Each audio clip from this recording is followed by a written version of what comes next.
다음 키워드 한번 볼까요? 두 번째 키워드는 대포동과 맨해튼입니다. 예, 무슨 이야기죠?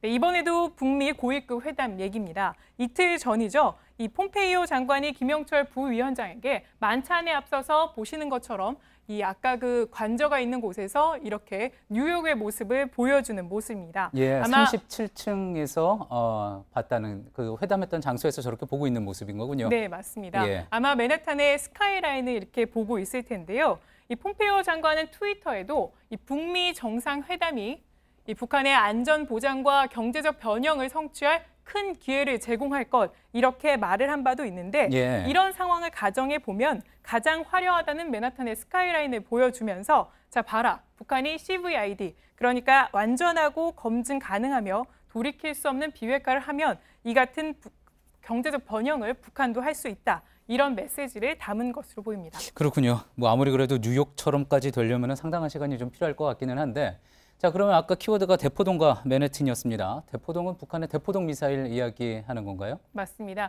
이 이야기를 하기 위해서는 18년 전으로 거슬러 올라가야 되는데요. 예. 지난 2000년 10월 미국 올브라이트 당시 국무장관이 평양을 방문한 바 있습니다. 예. 당시로서는 최고위급의 평양 방문이고 이후 지난달 4월에는 폼페이오 방문이 18년 만의 일이었던 겁니다.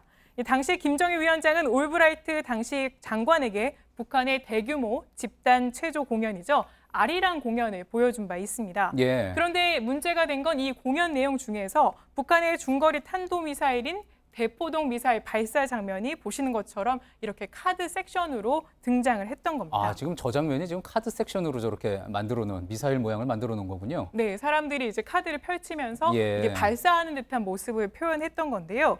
그래서 공연을 보고 있던 올브라이트 장관이 굉장히 놀란 표정을 짓자 이 김정일 위원장이 귓속말로 이거는 북한이 쏜 최초의 미사일이지만 마지막이 될 거다 이렇게 말을 하기도 했습니다. 예. 그러니까 북한은 앞으로 이렇게 미국과의 협상을 앞두고 군사력을 이처럼 갖고 있지만 동시에 이 미국과 협상 의지가 있다 이런 걸 보여준 거 아니냐 이런 분석이 나왔고요. 예. 그런데 뒤에 올브라이트 장관이 이렇게 북한에 가서 아리랑 공연을 받은 것이 미국에서 비판을 받자 이후에 이 클린턴 대통령은 북한을 방문했을 때 예. 의도적으로 아리랑 공연을 보지 않겠다고 거절하기도 했습니다. 그렇군요. 손님을 초대하고 뭔가를 보여준다는 게 뭐 외교적으로는 여러 가지 이제 함의, 메시지를 담고 있다고 볼 수 있을 텐데 앞으로 또 이제 여러 정상들이 양국 정상들, 뭐 남과 북의 정상들 또 그리고 이제 미국 정상들 만나면서 어떤 모습이 또 연출될지도 기대하면서 지켜볼 만하겠습니다.